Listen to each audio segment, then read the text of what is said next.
Hello, my friend. Time for our meeting this Monday, August 4th. Justice Alexander de Moraes has just ordered Jair Messias Bolsonaro under house arrest. I saw it, and Gazeta do Povo broke the news first, giving this information and then expanding on it. And I want to take this opportunity to tell you that you can trust a Gazeta do Povo subscription, which isn't supported by public funds, but rather by private advertisers, but mainly by its subscribers, right?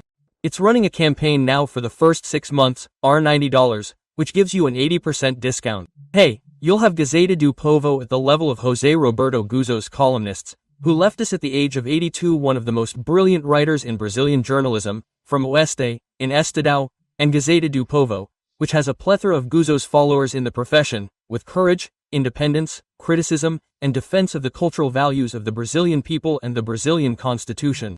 You can find it there. You can subscribe by going to gazetadopovo.com. Bertudo Junto, Alexandriarcha, and there's the offer.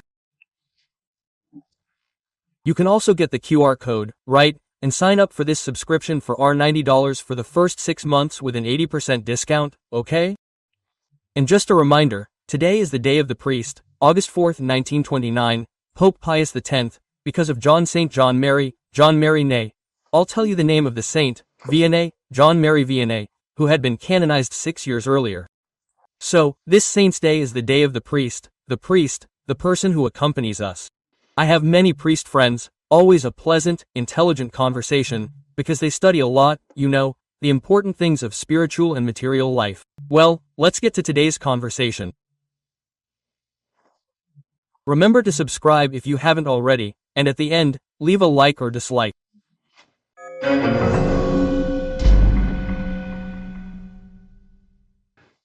So, here's the news from Gazeta do Povo. Supreme Court Justice Alexander Moraes ordered former President Jair Bolsonaro's house arrest this Monday. Moraes pointed to alleged non-compliance with precautionary measures by the former president, who has been under arrest since July 18 and is prohibited from using his own or third-party social media. The decision was based on Bolsonaro's participation in Sunday's demonstrations via video call. Those words are morals, written in quotation marks.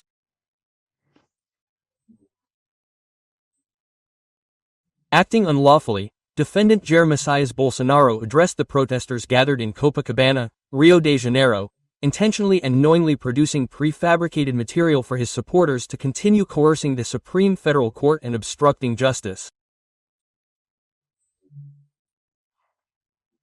It was a call between Bolsonaro and his son, Senator Flavio Bolsonaro.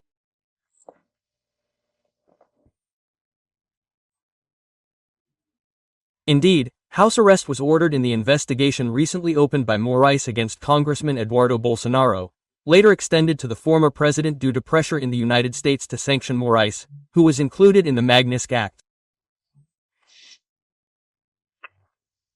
Well, the investigation was opened at the request of Congressman Lindbergh Farias of the Workers' Party, the Workers' Party leader in the Chamber of Deputies. It accuses Eduardo of crimes of attacking national sovereignty, abolishing the democratic rule of law. Just imagine, exactly. It seems to be the exact opposite, right? Respect for the Constitution. Well, a few observations.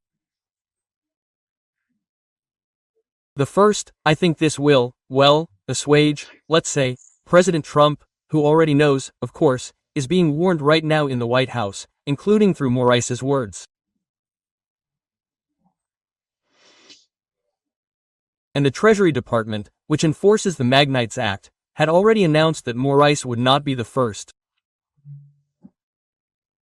So, this could result, well, this pressure from Moraes could result in harm to other Supreme Court justices, right?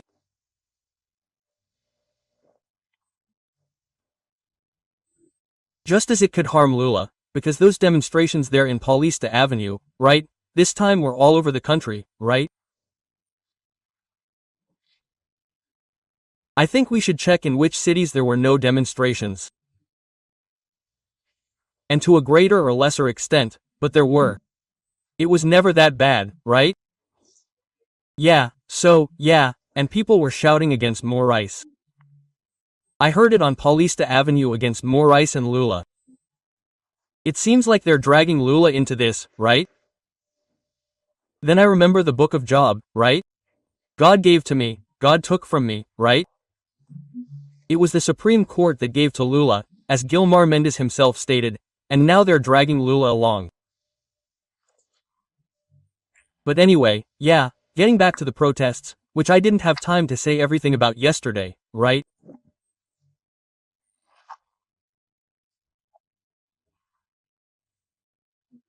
Yeah, what I should have said yesterday and I'll say now with more emphasis, is that it's not wrong to imagine that the attempt is to shut Bolsonaro up, to remove him from the protests, like the reaction to this house arrest.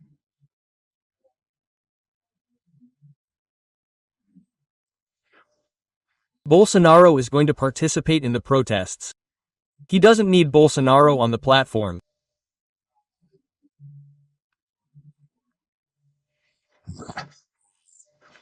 We saw Avenida Paulista, Copacabana, Praia do Forte, the Lighthouse in Bahia and Recife, Michel in Belém, Parsau in Porto Alegre, Boca Maldita in Curitiba. Everywhere, many people, not without Bolsonaro, without governors, right?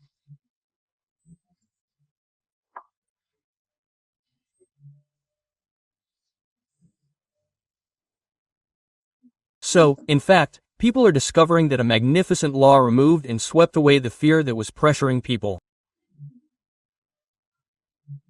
People took to the streets, right? Well, and it's not Bolsonaro, it's an idea that was dormant and that Bolsonaro awakened, and no one can fight an idea, no one can silence an idea, right?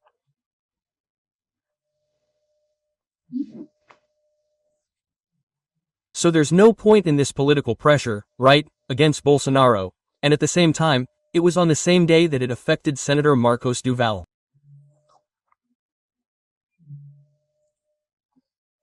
He was there about precautionary measures. It's strange, right? I don't know if I brought the Constitution here.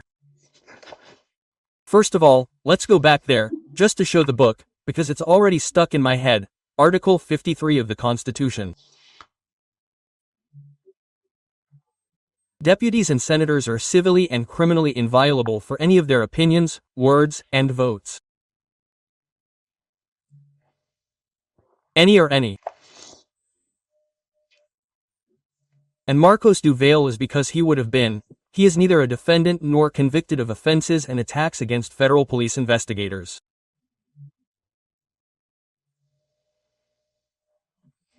I'm sorry, but the Constitution says, can I disagree with the style? Senators can apply a lack of decorum to him, right? They just can't apply it to a Supreme Court justice who gives the middle finger, but they can apply a lack of decorum to senators, if necessary.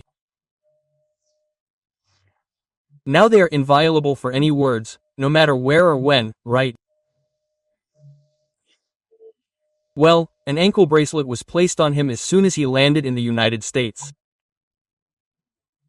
He went with his family, according to information from Minister Moraes himself when making these decisions. He also has a time limit. He can't be on the street, unless there's a Senate session after 7 p.m. His salary is frozen, his office funds are frozen, his bank accounts are frozen, and his PIS, Social Security income tax, is frozen. He couldn't go. They took his passport, but he had another passport and went with another passport, went with his family for a 10-day vacation in Orlando, right? And now he's back and all that. I keep thinking, right, just between us here. If the president of the Senate was Renan Calheiros, the Supreme Court already tried something similar, and it didn't work with Renan Calheiros. Now imagine if it were Jarvis Passerino, who was once president of the Senate, Antonio Carlos Magalhães. I keep imagining it, just a fiction. Antonio Carlos Magalhães warning. Look, Senate security is going to take off Marcos Duval's ankle bracelet. We don't accept that here. Hey, you're meddling in another power, right? Just imagining, ACM isn't here anymore, not even a little bird, is he? But Calheiros is there in the Senate, and there was an episode like that, I think it was on December 6th, I don't remember the year exactly. Well, yeah, I mentioned the middle finger, right? I've been in Brasilia for 49 years. Outside of this current Supreme Court, I've never seen anything approaching a lack of decorum from a judge. I know, the person is a lawyer. But he took a position in the Supreme Court. Yeah, it's a change. Lawyers can do anything, right? But the organic law of the judiciary lacks any mention of decorum. I don't know how the organic law of the judiciary works in this case. It reaches the heights of the Supreme Court justices, the top of the pyramid or the ivory tower of the Brazilian judiciary.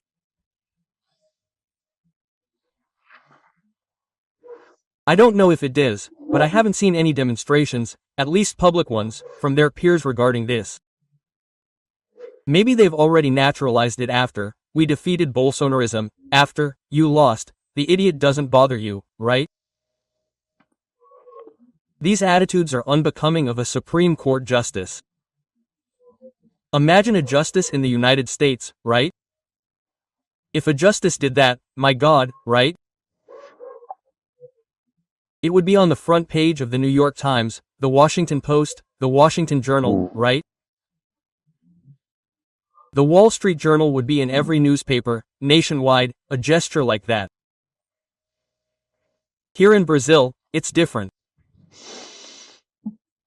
And President Lula said we're not a little republic.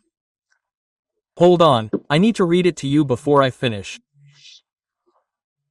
I don't know if it was all the time he spent with Dilma.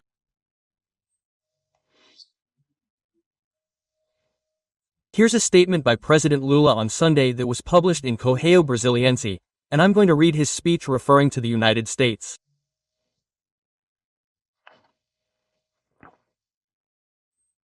Lula's words, as printed in Correio Brasiliense. Our fight we're having now with U.S. taxation, I have a limit to how much we can fight with the American government. I can't say everything I think I should say.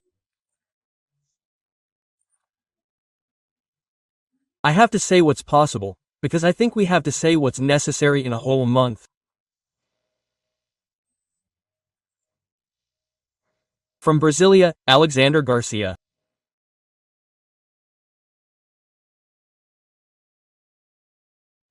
Hello, my friends. It's time for our meeting this Thursday, January 26th.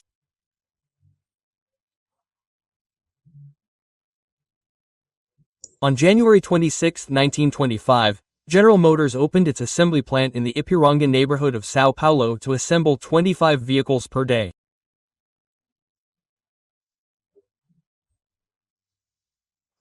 It evolved, right?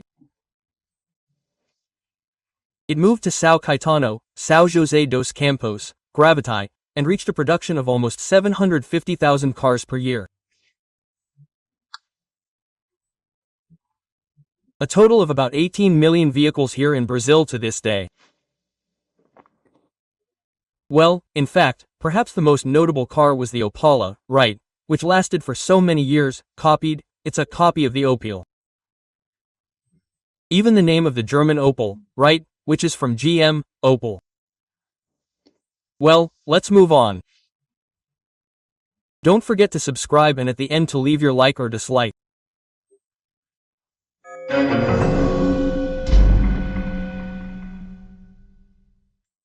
Today's first topic, again, is Lula's trip to Prada, right?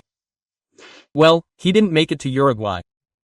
I wanted to convince President Lacajapo, oh, no, look, we have to preserve Mercosur, we don't have to make an agreement with China. Guys, Uruguayans have a primary concern. The president of Uruguay has a primary concern with his own people and not with Mercosur, which has been a long-standing mess, right? Just like Chile didn't join Mercosur to make bilateral agreements, and Chile, when it did, was the best economy in Latin America, right? And Uruguay's primary interest is its own country, right? Well, I mentioned here that in Uruguay, to the Uruguayan president's face, he calls a former president of Brazil, in this case Michel Temer, a coup plotter. I even remembered that he's losing out because Michel Temer is the MDB's prosecutor. The MDB has 10 senators, it's the third largest party, and it has 42 deputies now in the next legislature. And I forgot to mention that there is a minister in the Temer government, Simone Tebet, the Minister of Planning, right? And it's worth remembering that it was Temer who appointed Alexander de Moraes. There is also a minister in the Supreme Court who must have felt it. He worked with Temer for a long time, as the Minister of Justice. Temer was also the Secretary of Security in Sao Paulo, as was Alexander de Moraes. It seems that Lula didn't think this through, and it caught my attention that before that, there at Caca Rocada in Buenos Aires, next to President Alberto Fernandez, he said that there had been a coup in Brazil after so much work by the PT. There had been a coup in Brazil.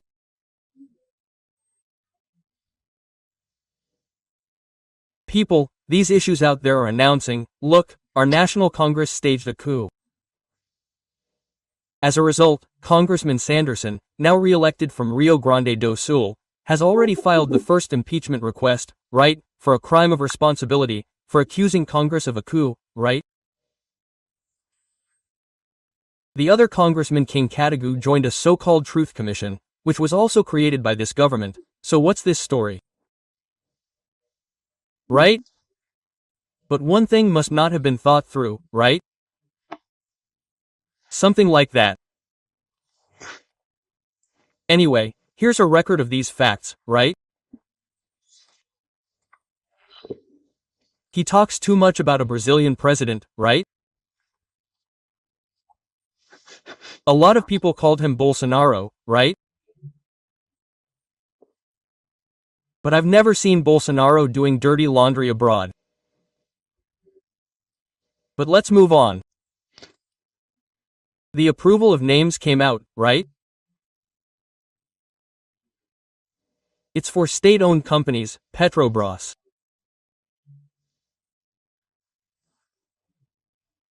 The Petrobras Board of Directors fully approved the name of Senator Jean P. Prates, PT Rio Grande do Norte, and he has already resigned from his term in the Senate, with only 5 days left, right? His term was supposed to end on the 31st. The PT is back at Petrobras, and the PT will be back after the good administration of Samek, we had to admit, right?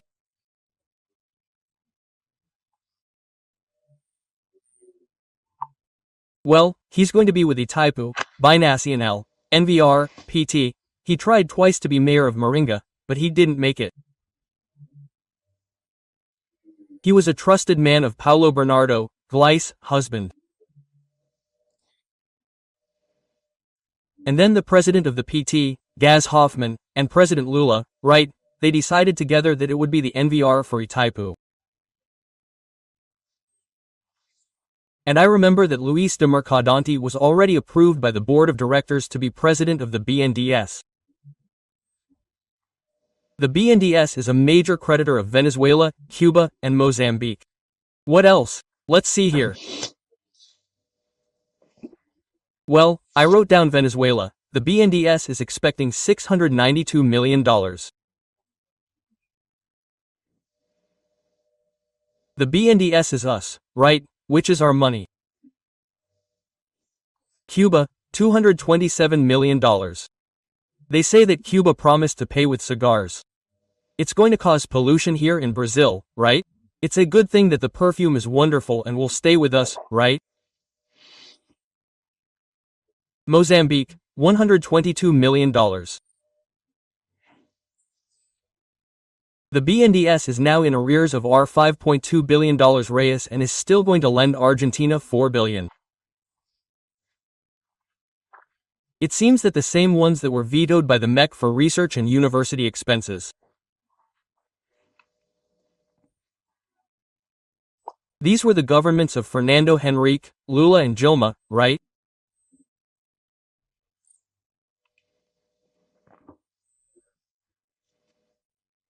The good thing is that things have changed a bit, right?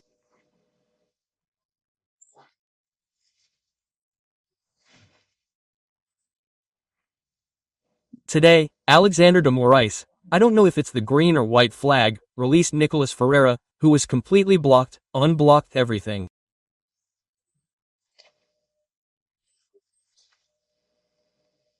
Nicolas Ferreira is the most voted congressman in Minas Gerais. Hey, and also the senator from Acre, also the elected senator will take office now, right? Alan Reek was also completely blocked. Hey, they say that the president of the Senate made a request to Alexander de Moraes and, since Alexander Moraes complied with this request with the senator, by analogy, by isomy, he also released Nicolas Ferreira and took the opportunity to release Marcos Sintra. You know Marcos Sintra, right? Who was Secretary of the Revenue? Excellent, a wonderful economist, right? Hey, and he was criticizing the electoral process, poof, they went after him, he ordered it to be shelved too, right?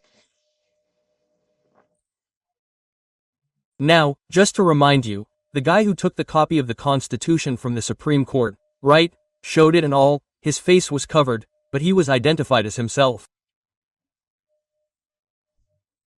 And he returned it in Varginha. Marcelo Fernandez Lima, 50 years old, is still in prison, he was arrested. He used to participate in pro-Bolsonaro rallies, right, because of the proof of his vote in that region of São Lourenço.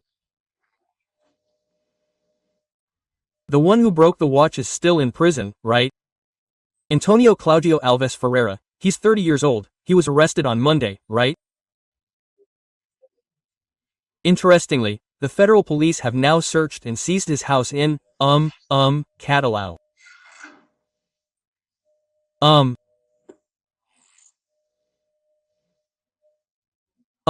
took a cell phone and a notebook. That must be more precious than the cell phone. He's getting there, right? House and Senate. He's already in the House. They say in the House that Lira already has 90% of the votes. Now Rodrigo Pacheco is facing a big opposition. Hey, today a friend asked me, right, what's up, is there a second round?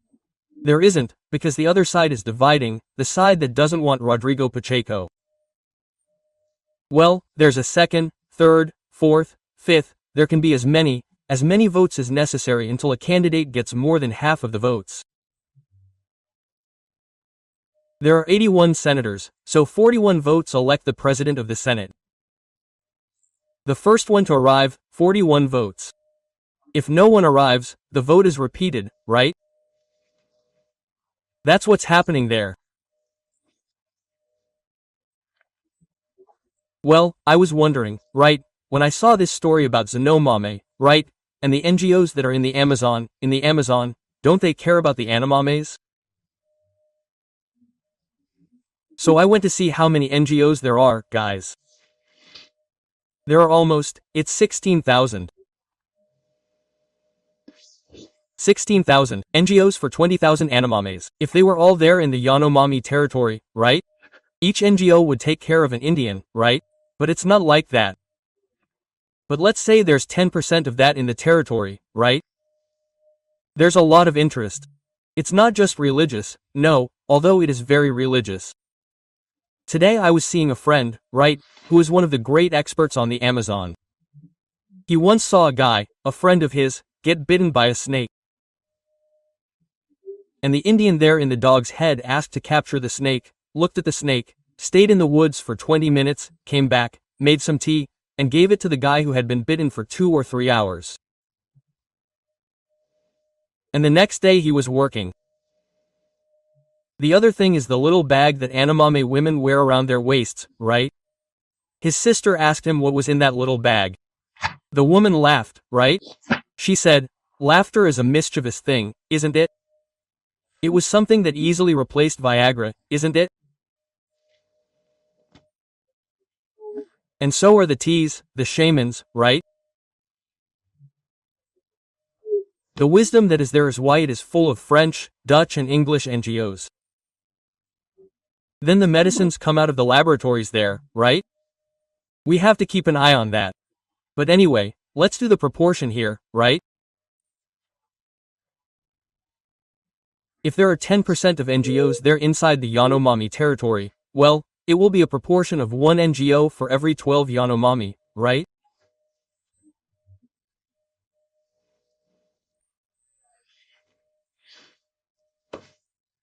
And there is another ingredient there, it is the drug, right? The drugs are entering there. You see the death of the two there, it was Colombia, right? That is everywhere, right? A mixture. Well, then I am seeing news here from that time, right?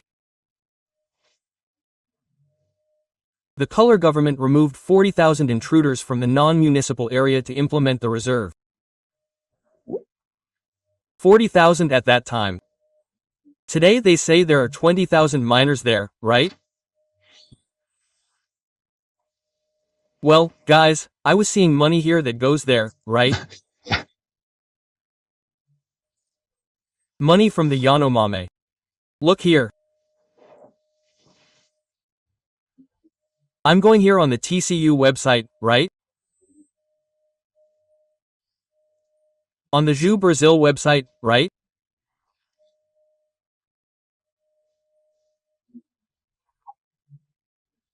Well, there are 33 million that went to a health NGO in 1999, 2000, 2002. Then they did a survey, and they didn't find the equipment, they didn't find the expenses, right?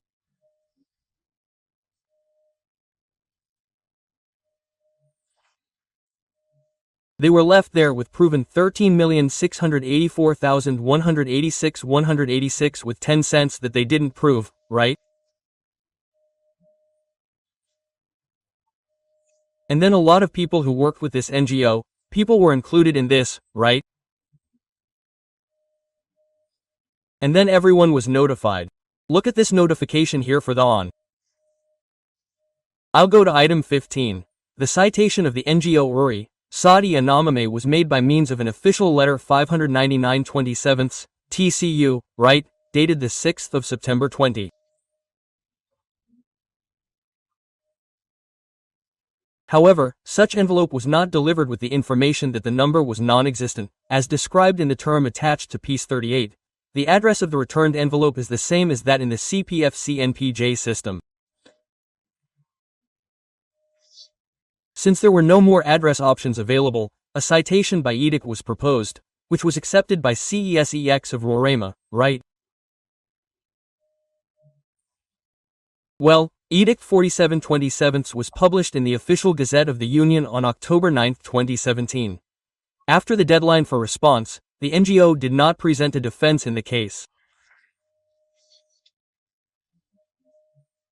Look, I'm seeing here another page that I see item 56, just so you know, right, how these things happen. There are millions there, right, of our tax money, right, people? Item 56, about the situation of URI, Health Anome. The defender claims that, although it was created a few months before the celebration, it was in fact a dismemberment of the Pro-Anome Commission. Partner of FUNASA since 1992, together with Medisondo Imandor, Doctor Without Borders and from the Diocese of Boa Vista, situation reported in the report of the General Director of Indigenous Health.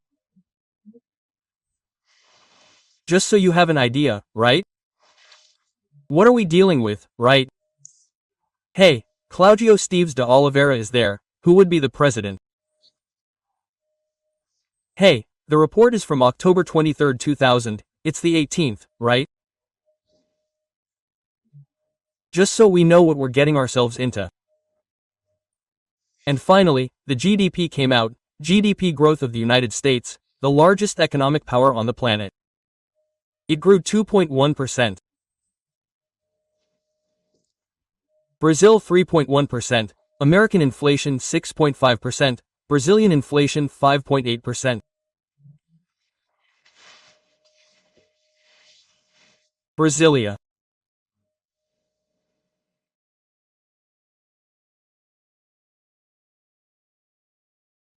Hello, my friend.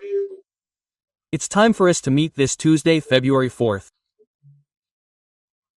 On February 4th, in 1758, the town of São José de Macapa was founded. Today, it is the capital of the state of Amapa, which was once a territory. Macapa is named after a palm tree in the region. And Amapa is a city that is famous for its fort, the São José Fort. By the way, on March 19th, the city celebrates its patron saint's day again, right? It celebrates today and March 19th. The fort, the equator that passes through it, and for the second time, it has the President of the Senate, of the Upper House, President of Congress, head of one of the three branches of government, head of the legislature, Davi Columbri, right? Davi Columbri made some statements there that people didn't quite understand. I had to look in Gazeta do Povo because he didn't rule out the discussion of the January 8th amnesty, for example. He said he is open to discussing any subject, including this one, although it was not imposed on him, right? By the way, since I mentioned it, Gazeta do Povo is now celebrating its 106th anniversary in February.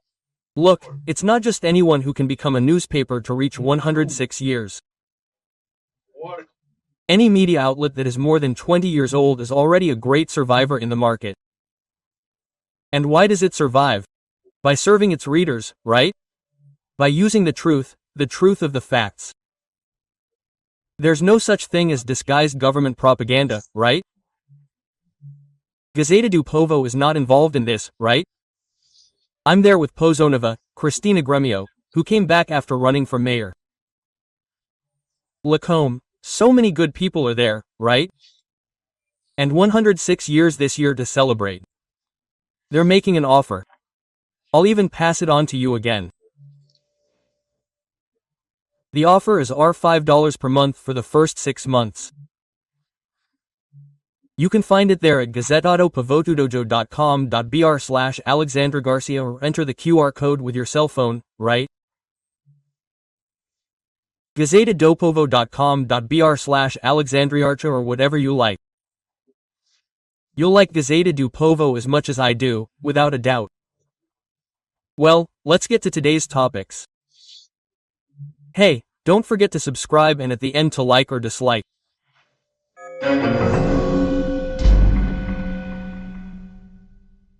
That's right, today is Macapa's birthday. Hey, what did the President of Congress, President of one of the branches of government, the most important branch of government, which is the legislative branch, say? And I want to start by talking about a statement by Davi Columbri, because he talked and talked and talked and they didn't catch it, right? I wrote it down here. Hey, they asked him if Bolsonaro's support implied taking on the amnesty agenda. It's for those of January 8th, right? He replied that he knows that there are many people in the Senate and the Chamber of Deputies who want to debate this issue and he cannot avoid allowing this debate, right?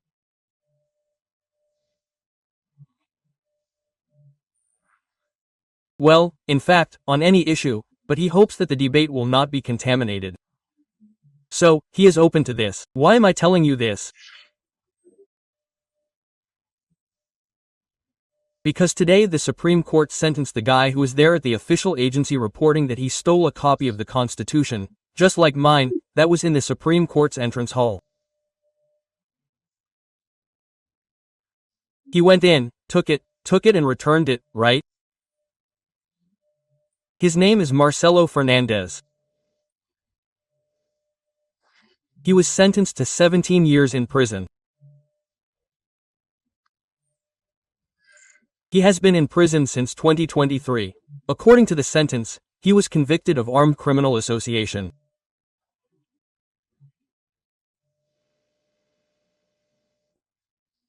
Therefore, he was armed and was part of a gang, right? Because he was convicted of criminal association, part of a gang and attempted coup d'état, in other words, he was trying to carry out a coup d'état.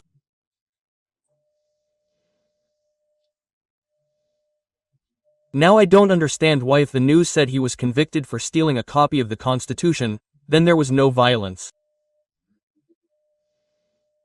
Theft is theft without violence. Robbery involves violence, robbery does not. Strange, right? And he even returned it. Well, now look at that, theft of the Constitution.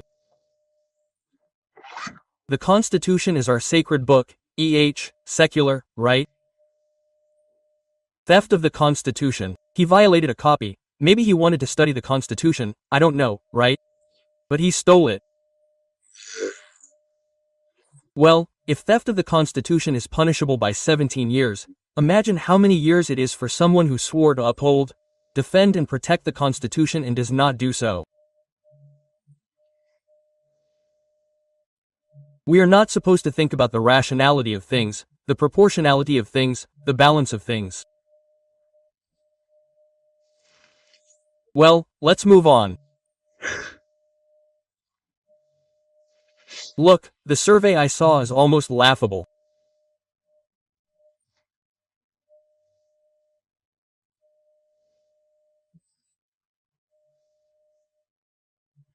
I saw it in the Estadão by Genial Quest, at the moment when 4 surveys show a drop in Lula's government approval rating, or a drop in Lula's approval rating, with disapproval and disapproval ratings higher than approval ratings, with approval ratings plummeting in the Northeast, which is the axis of Lula's support, from 67 to 49, something like that, right?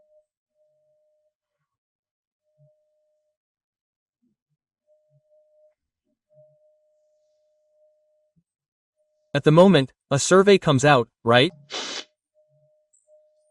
It's a Lula survey. If the election were today, Lula would win. Bolsonaro doesn't come into it. Tarcísio would win, Eduardo Bolsonaro would win, Gustavo Leite would win, Zema would win, Caiado would win, right? Just look, but Lula is winning against everyone. At the end of the news, it says that in terms of approval and disapproval ratings, Lula is more disapproved than approved.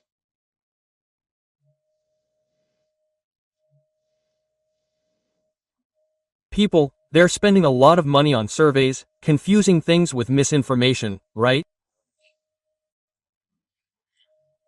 Propaganda as misinformation.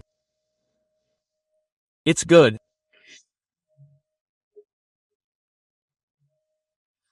Hey, I wanted to say here that I was the only non-doctor at the Goiás Medical Association at the launch of the Brazilian Society of Medical Bioethics.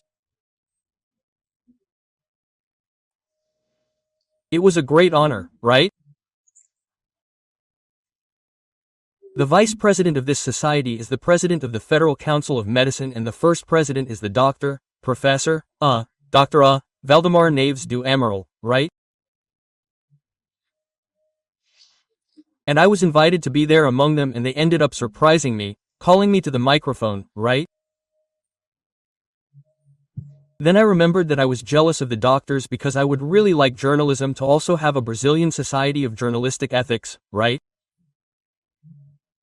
Because there are codes of ethics and such, but the guy writes the code of ethics. Okay, I've already written it. Now the practice is different. In everyday life we see things differently, right? The guy becomes the owner of the fact and then presents the fact as he thinks it should be. Does it have to be blue or red or green, right? That's not ethical, right? What's ethical is for the journalist to be a slave to the fact, right? Well, and there is an inversion, right? I was watching a well-known economic commentator, explaining the increase in fuel prices, which are increasing. It wasn't an increase, but anyway, you can't spend our dollar billions. It ended like that. In other words, no, wait a minute, it's the opposite. She's defending the government against those who pay for fuel, when it should be the other way around, right? I would have to say something like this. From now on, they are taking 30 billion from those who are forced to fill up with diesel, alcohol, gasoline, taxes, the ones who pay taxes on fuel. This is our side as journalists, faithful to the facts and to our readers, listeners, viewers, right? That's the other way around. I'm not going to discuss the reasons, right?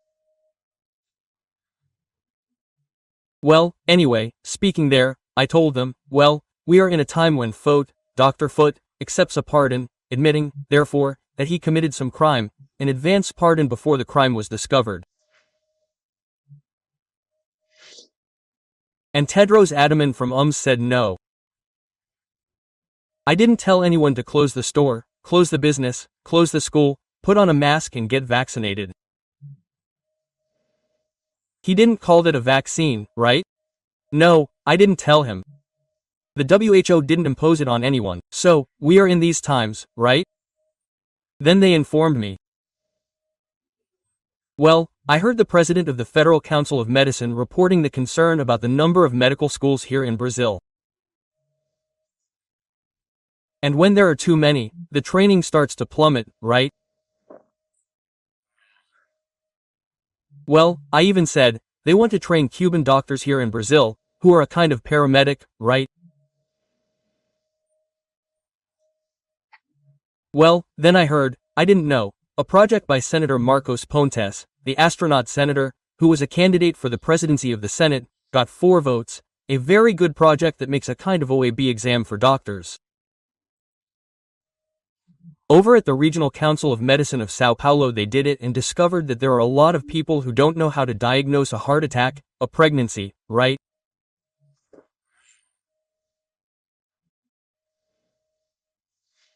Well, and then a piece of data that chilled me there in the health secretary of Goiás gave this information.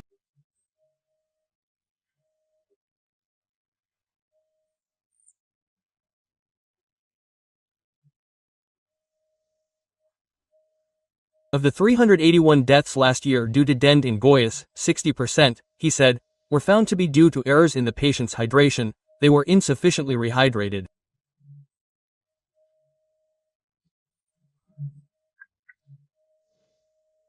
Guys, this is elementary. So, do you think this is already a consequence of a training, a medical school that doesn't have anatomy class, right? There's no lab, right? They're already doing it on a dummy, right? Well, it's there, it's in Congress, Senator Marcos Pontes. I think it's important to mention this.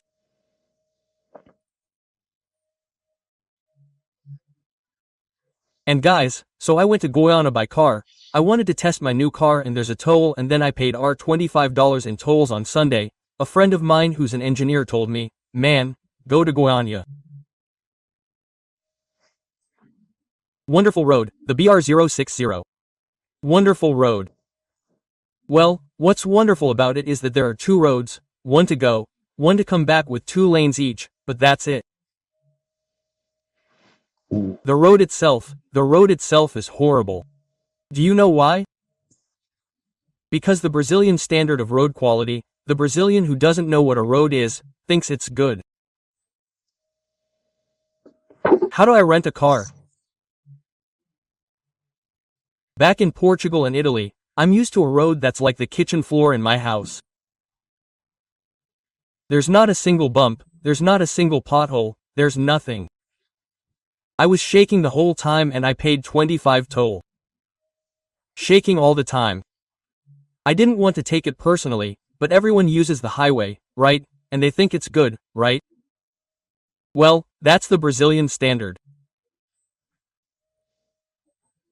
Brazilians think bad things are good, because for Brazilians, bad things are bad.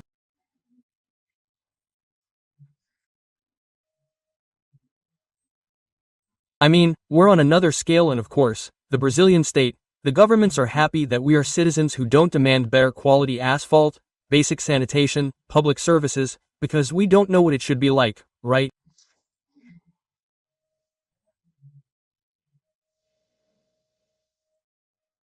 Our demands are way down there and still, right?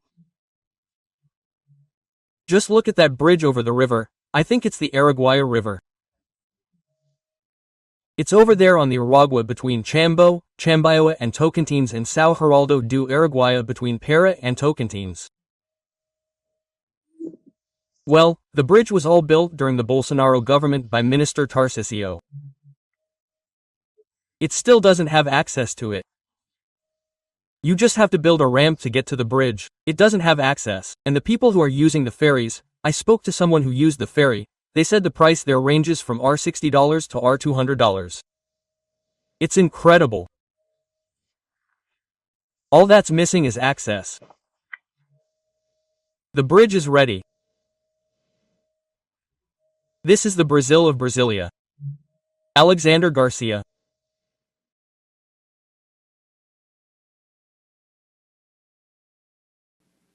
Olá, minha amiga, meu amigo. Hora do nosso encontro nesta terça-feira, dia 20 de fevereiro, Dia Mundial da Justiça Social. Todo mundo fala em justiça social, né? Os políticos falam, o que é justiça social? O que é? É mérito ou simplesmente ficar dependente? Ou é ensinar? Ensinar as pessoas a melhor terem condições de vida, né? Hoje também é um dia nacional de combate às drogas e ao alcoolismo. Eu cada vez mais ouço pais se queixando do alcoolismo entre os jovens. Na minha geração havia, mas não se comparava com hoje, porque não havia droga, inclusive. E a droga é considerada assim como algo que não tem muito problema, querem liberar maconha, não pode punir o sujeito que leva pouca quantidade de droga, e quem leva muita quantidade é bem tratado, né? Eu vi num jornal, o sujeito foi apreendido com 200 quilos de cocaína no outro dia, e chamam essa pessoa de suposto traficante. Num dia como hoje, no ano de 1933, em 20 de fevereiro, Hitler se reuniu com os empresários alemães e fizeram um acordo. Obviamente, os empresários ouviram, olha, a Alemanha precisa se rearmar, senão vai ser esmagada pela França e pela Inglaterra e pela Rússia. Então vocês vão ganhar muito dinheiro construindo avião, tanques, canhões, fuzis. E o pessoal aderiu. É a história. Aderiu a Hitler. Gente que lia Goethe, país que produziu Kant, Beethoven, Wagner. Como? Einstein. Como? Interesses. Bom, e tem uma outra repetição da história. Atualização da história. 1941, 20 de fevereiro. De Plotzk, na Polônia, o regime nazista embarca a primeira carga de judeus para campo de concentração. Estava começando o Holocausto. Não esqueça de se inscrever e ao final de deixar o seu gostei ou não gostei.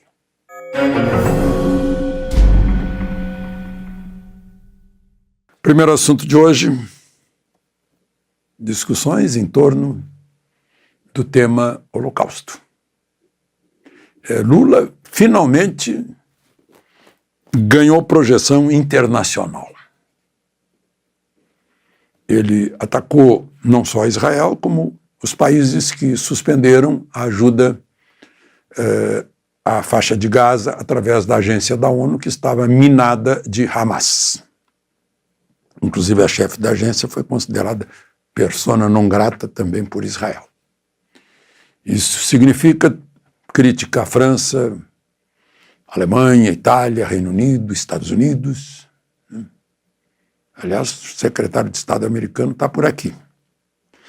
E eu anotei aqui, o ministro de Relações Exteriores, Israel Katz, deve ser parente dos meus amigos Katz, lá do Rio Grande do Sul. grandes amigos. Israel Katz disse que postou: milhões de judeus em todo o mundo estão à espera de um pedido de desculpas de Lula. Por outro lado, o Hamas postou no Telegram que aprecia as palavras de Lula. O Hamas foi quem, no 7 de outubro, assassinou e sequestrou cerca de 1.300 judeus no sul. Estavam lá em vários kibbutz, cujo plural é kibbutzim. E alguns estão ainda reféns, como um brasileiro nascido em Niterói. Está lá, refém. Enquanto isso, o governo brasileiro pediu hoje à Corte Internacional de Justiça, de Haia, que condene como ilegal a presença das forças de Israel na faixa de Gaza. Já tentou, o Brasil, junto com a África do Sul, tentou fazer com que o tribunal declarasse Israel impedido, fosse genocida, não declararam, tentaram, no Conselho de Segurança da ONU também não conseguiram, porque os Estados Unidos impediram, tem direito de veto.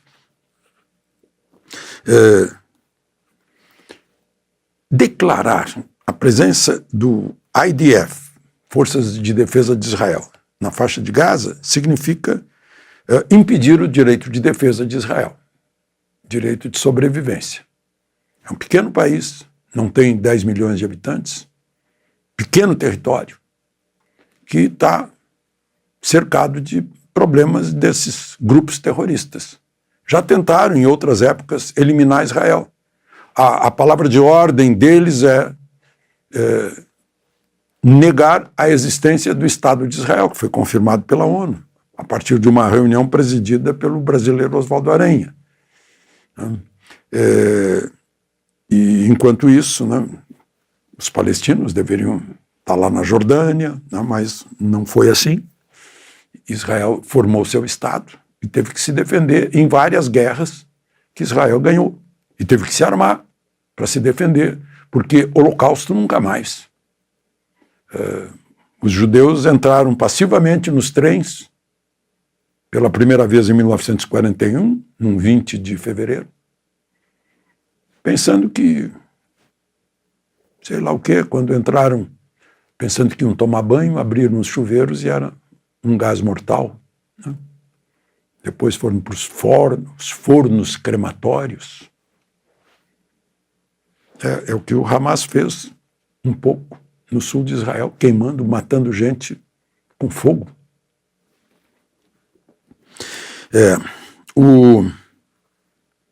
Matou e sequestrou 1.300 pessoas para um país com 10 milhões de habitantes, equivale no Brasil um grupo terrorista entrar no Brasil de repente, no sul do Brasil, entrar em fazendas no sul do Brasil e matar 27 mil pessoas. Essa é a equivalência, esse foi o choque que Israel recebeu. Bom, e em Cuba, outra palavra favorável a Lula.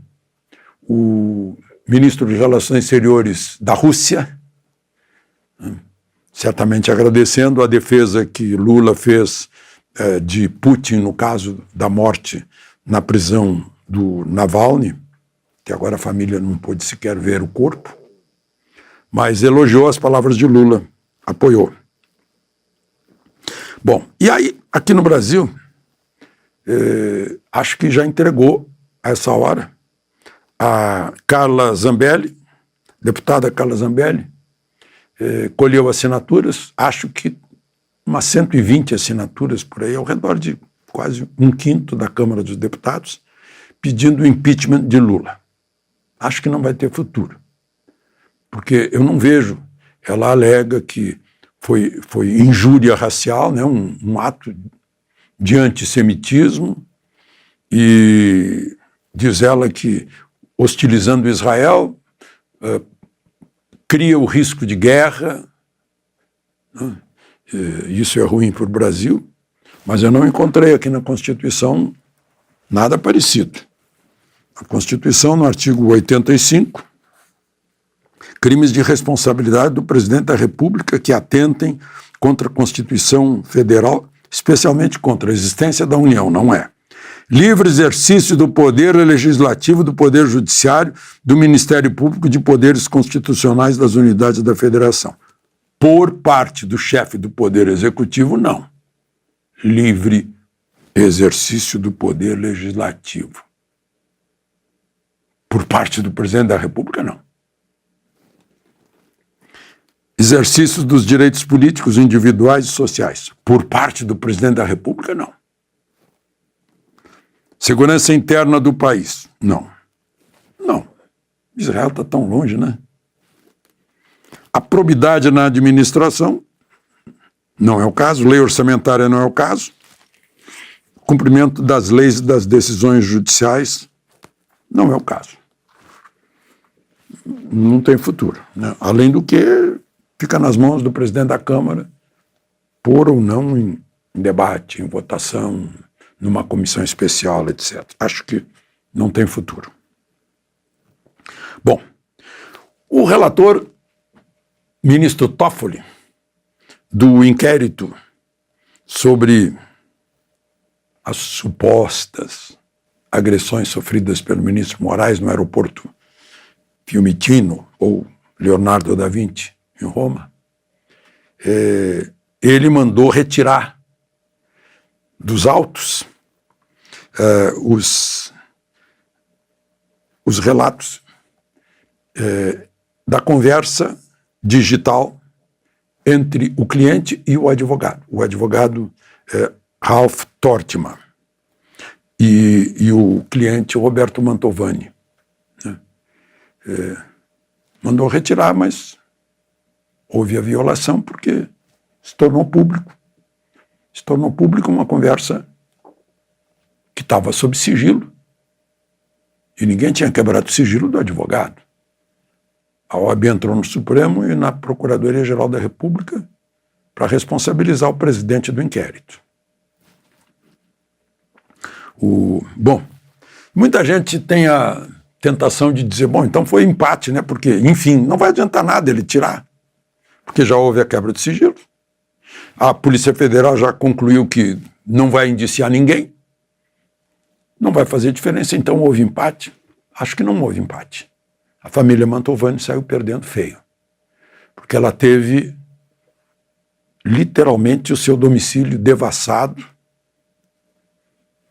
com busca e apreensão, que se estendeu ao automóvel, lá em Santa Bárbara do Oeste, né? Foi devassada e foi devastada, porque é um choque que fica inesquecível por toda a vida, como lembrou o ministro aposentado do Supremo, Marco Aurélio. Busca e apreensão tem que ter um critério mais respeitoso aos direitos e garantias individuais. Daqui a pouco falamos aqui que seria motivo de impeachment para o presidente da República se ele não respeitar direitos e garantias individuais. Bom, e só para terminar, hoje no Senado, Flávio Dino fez um discurso se despedindo do Senado. Ele assume o Supremo quinta-feira e fica por 20 anos. Mas aí eu fico pensando, né? Eu tenho uma mania de respeitar o eleitor. O eleitor maranhense o elegeu para ser senador, portanto, representante do Estado do Maranhão, por mais de 2.100.000 votos. Ele ficou só 21 dias, em vez de 8 anos, representando o povo do Estado do Maranhão. Isso não é ilegal,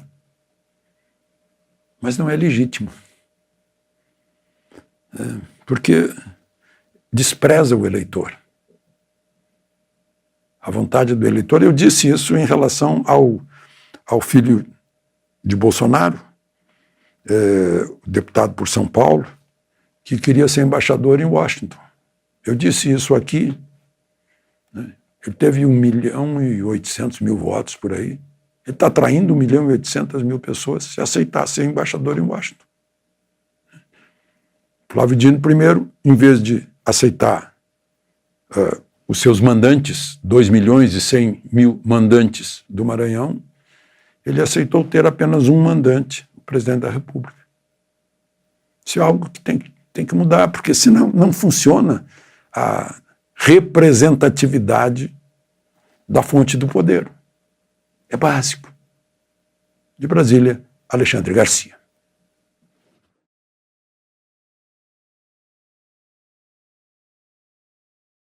Hello, my friends. A great moment on Thursday, our meeting, our conversation.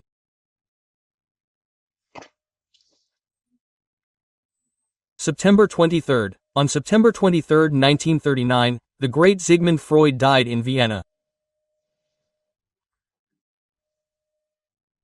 I've already been to his house, which has become a museum, of course.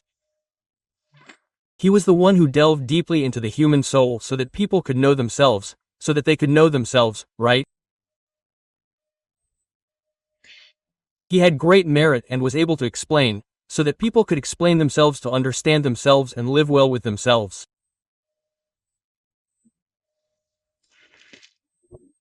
And today is also his birthday. He was born in the same year as me, a little before me.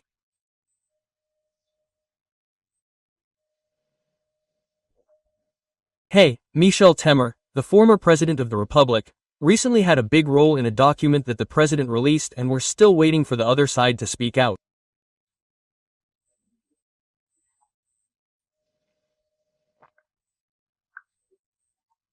Today I'm going to talk a little bit about the other side based on an interview with Justice Marco Aurelio Mello, retired from the Supreme Court, an interview he gave to Carta Capital. Well, I ask that you join us, if you haven't already signed up, and don't forget to give your like or dislike at the end.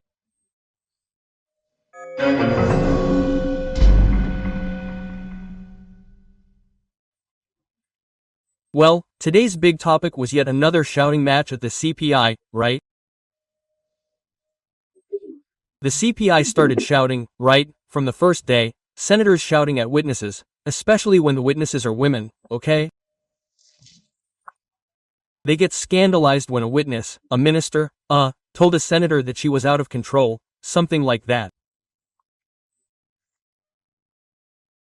It was a scandal, but they spent the whole time shouting at women witnesses, doctors, and now they're shouting at each other, right? Well, the rapporteur Renan Calirós was interrupted by Senator Jorginho Melo from Santa Catarina and said that he wouldn't allow interruptions. Jorginho Melo insisted on interrupting. Renan Calirós made accusations or insults to the President of the Republic and Luciano Hang, and Jorginho Melo defended both of them. And then Renan Calirós called Jorginho Melo a bum. Then Jorginho Melo responded by calling Renan Calirós a thief, a scoundrel, right? Then tempers flared, right? And there's a senator there who uses the word brat all the time. Yesterday he called a minister a brat and keeps insisting on that word. So, that's the level, right? That's the level from the beginning, no surprise, right? It's going to end with shouting and screaming too. We know, right? People who use reason, when reason ends, people raise their voices. When arguments aren't weak, people use adjectives, interjections, and loudness. People who have arguments use nouns and verbs, right? Subject and predicate, right?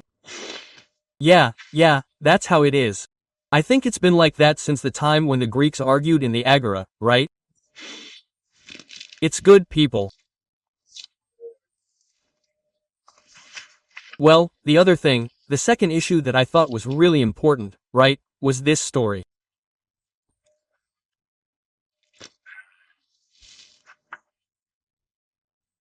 Well, after Bolsonaro's speech, the IMF seems to have heard some news reports here in Brazil that tried to deconstruct Bolsonaro's speech at the UN, and the IMF came and, boom, look, Brazil, Bolsonaro, is right.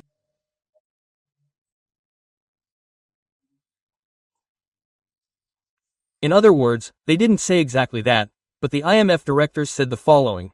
The performance of the Brazilian economy is better than the IMF expected, right?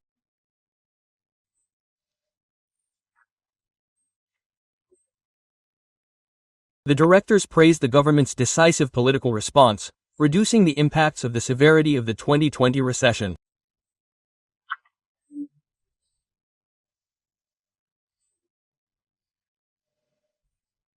The IMF forecast last year and the Brazilians reduced that forecast by half thanks to their work. Huh? Then the IMF shows that its GDP growth forecast for this year is 5.3.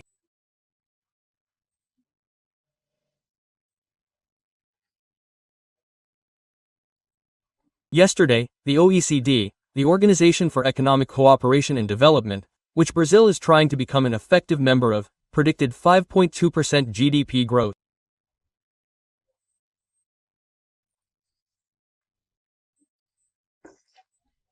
And the IMF says, Brazil has recovered to pre-pandemic levels and the economic pace remains favorable, supported by robust credit to the private sector. The job market is improving, as are household savings.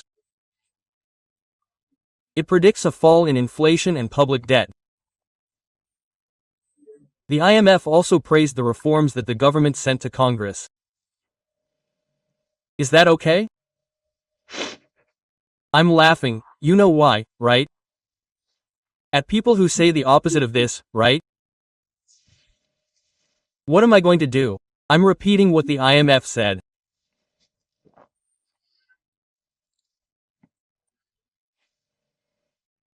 Hey, speaking of which, today the federal revenue for August was released, a record in Brazil's entire history, 146 billion, up 7.25%.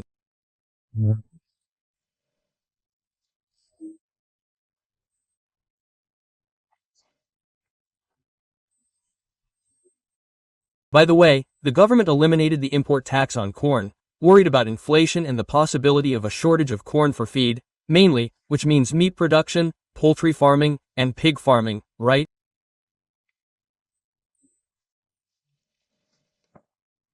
Another thing, after the president's speech, that speech that many said was terrible, the stock market didn't believe it either them.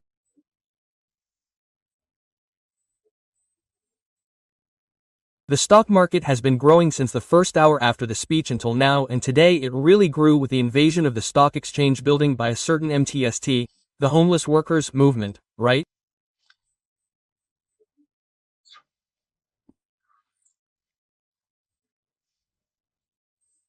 Well, there's a newspaper that I admire, I've always admired, I've always valued a lot.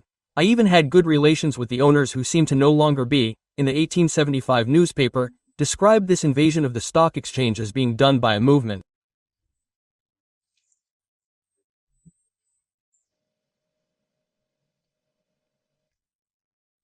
And on the same newspaper's website there's news of a remaining camp on September 7th in Parque da Cidade here in Brasilia that has a group of communists outside. Then the same newspaper calls them pro-Bolsonaro extremists. I only note this with regret, with great regret, because they're missing an excellent strategic opportunity to be an alternative to the competition, but they're being the same. It's a shame. I didn't notice. Well, folks, Anvisa is recalling 12 million doses of the Chinese vaccine, from Sinovac, which was produced in a factory, in a laboratory that was not inspected by Anvisa. So, Anvisa can't approve this vaccine that has already been administered in a lot of people from Sao Paulo. It seems like 3 million doses or more than that, right? They're collecting 12 million doses, right? And there are another 9 million that were coming here from the same factory. It's a strange thing, right? Now, you've already made a comparison between Brazil and Israel. For example, Israel has a reputation, right, that it was the one that vaccinated the most. The vaccine is Pfizer for almost everyone, especially Pfizer, right? So let's consult the WHO, the WHO's Worldometer. Israel had 1,253,000 cases. Brazil had 21,283,000 cases. But per million population, Israel had 134,000 cases per million and Brazil 99,001 cases per million.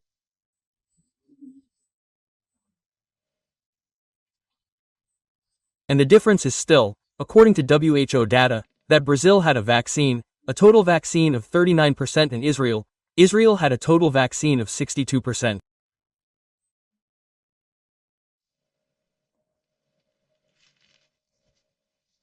Can you understand something like that? No, that's right. Let's go. Well, we were talking about it here. Well, I said at the beginning that I was going to mention an interview with Justice Marco Aurelio for Carta Capital, after 31 years in the Supreme Court.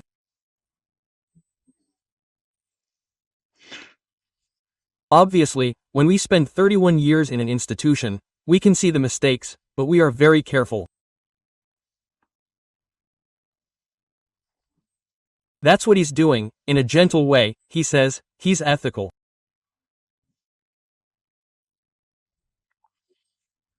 He says the following, among other things, he talked about candidacies, he talked about respect for the president, a series of things, and he said that, hey, about that investigation, hey, which he calls the end of the world investigation, it started badly and then it tended